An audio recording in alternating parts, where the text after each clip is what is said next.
Welcome back to another episode of The Open Road, a podcast in which we discuss various aspects and best practice around open source community management.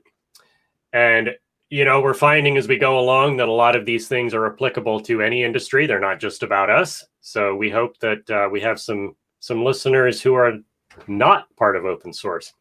Anyway, I'm Rich Bowen. I'm the community architect for the CentOS project in the open source program office at Red Hat. And I am Brian Proffitt. I'm the manager of the community insights team, also within the open source program office at Red Hat. And thanks again for coming. And so we're still talking about onboarding in this set of episodes. And one of the questions that comes up a lot and is, when does it all end? But on a serious note, when do you stop with the onboarding process, or is something that should be continually applied to all community members as they move through the project? And that was a question that we wanted to pose to some of our guests. I mean, Rich, when do you run into this with yours? I mean, where do you fall on this? Well, I think that the way that we asked the question was certainly very biased towards my opinion, which is that it never ends. I think that you never get to a point where you can't learn anything. And on the flip side, I think that some people in open source communities in particular get to the point where they think they know everything, and so are very dismissive of new members. And so that was kind of my leaning on this question going into it. Yeah, that's interesting, because in like the way that I think about it is, you're absolutely right. We never all stop learning. But I also think of it sort of like as an on-ramp to an interstate. When the new person is on the on-ramp, they're going to be learning a different set of knowledge to get them in that acceleration lane and get them caught up. And then anything that people learn in the main highway, so to speak, they all learn together. So when broached with a new part of the project or a new direction or something like that, everybody's learning the same thing at the same time, presumably. So let's go to our first clip from our interviews. We talked with Mary Thengvall, who is the Director of Developer Relations at Carmunda. And here's what she had to say about this. That's an interesting question. I think to a certain extent, it doesn't necessarily stop, but your role as the onboardee changes. So, once you hit a certain point of, okay, I've been here for a few months, I feel pretty comfortable, I know how to ask questions, then it's your turn, as there's a new person coming into the community, to say, hey, I'm relatively new here too, but I've picked up a few tips along the way. Maybe I can help in these ways. And so you almost turn from being that mentee into a junior mentor, and then eventually become the people who are facilitating that onboarding experience and giving feedback about the onboarding experience, helping the person who's in charge of the community make it that much better. So Mary very much mirrored the way that you presented it, that your role changes. You start on the on-ramp, and then at some point you become part of the problem. I mean, you become part of the process. Exactly. Well, and I always love to be validated by people who are way smarter than me. So winning. But yeah, that's true. But she did phrase it in a more succinct way. And I liked the part about the handoff. It's almost like in my head, as she was describing that, I saw like a relay race, that you pass the baton of knowledge, so to speak, and the new person becomes the bearer of information that can pass it on to new people.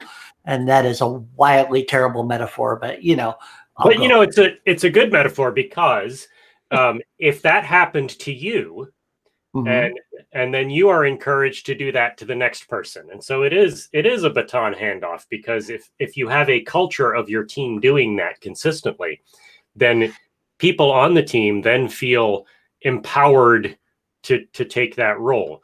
Whereas if there's just always one person in charge of it, maybe you think that that's not your job to pass on the knowledge. So it's about tone setting, culture setting, I think.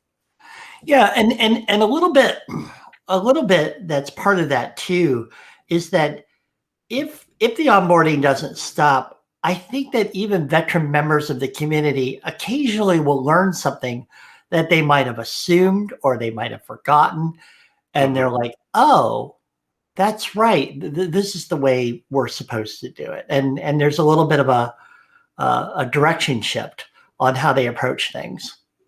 Not often, but I think it happens. We also talked to Sarah Finn, one of our colleagues here at Red Hat. She's the Agile coach for the Community Platform Engineering Group.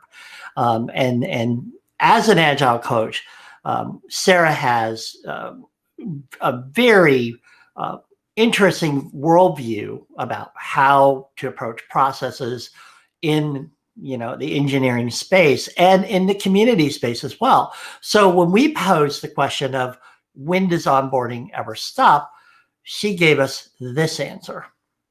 Yeah, it's another great question. Not really. Okay. Which might ring alarm bells for a lot of people.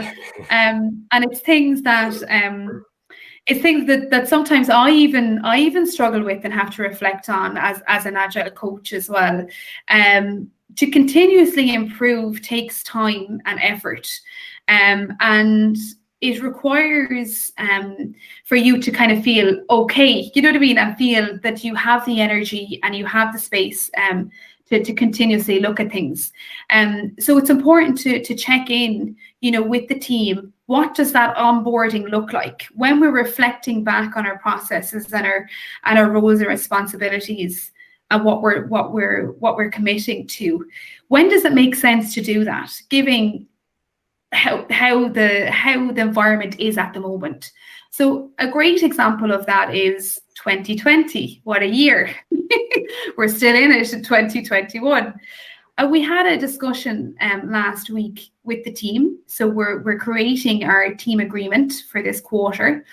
And we decided that maybe to give people a little bit of space to kind of ease off a little bit, that we would have a retrospective every other sprint. So that we weren't going to have a retrospective at the end of every sprint. It was going to be every other sprint, just to give people a little bit of time to digest and trying to kind of get into 2021 and not have very much a kind of too much of a regular reoccurrence of the retrospective, but with the accountability element of that if there was something major that was going to happen or happened that we did need to discuss, that we would hold ourselves accountable to doing that. So it's always going back to the team, always going back to them to guide the way on how they would like to continuously improve and bring that onboarding piece along with them. This was I liked her perspective here about how you have to re-onboard when the world changes. And one of the things that Sarah emphasizes all the time, and for those of you that haven't listened to our previous episodes, I work quite closely with the team that Sarah is on, and she emphasizes all the time the need for continuous improvement and flexibility as the realities around us change. Exactly. With open source, working with various different upstream projects, the reality is always changing, whether it's in the technology or in the culture or just in the political nature of the world. Mm-hmm. And Sarah is very much so. When we phrase the question, I think for me at least, it's like, does the onboarding process ever stop for the people? But Sarah's take on it is, does it ever really stop for the process itself Yeah, and for the You know, team as a whole. process Yeah. of onboarding and the knowledge that is being transferred and how it's being transferred can be continuously improved too. And that is, of course, a very agile, focused mindset, but one that I can certainly appreciate because of what you just said, Rich, that, you know, the world changes. What is it, March 370th today of 2020? So it's changing all the time. And we can't assume that what worked for onboarding even a year ago Mhm. will work for onboarding now in any setting, whether it's an organization or an open source community. Another thing that Sarah mentioned is making the space for very intentionally revisiting this. It's not just something that happens. It's something that you have to make intentional time and space for. And again, this is something that Sarah does really well. She has these intentional checkpoints along the way where you sit down and you look back and you say what worked and what didn't, and what can we do about that. Right. Yeah. And that is something that I can appreciate.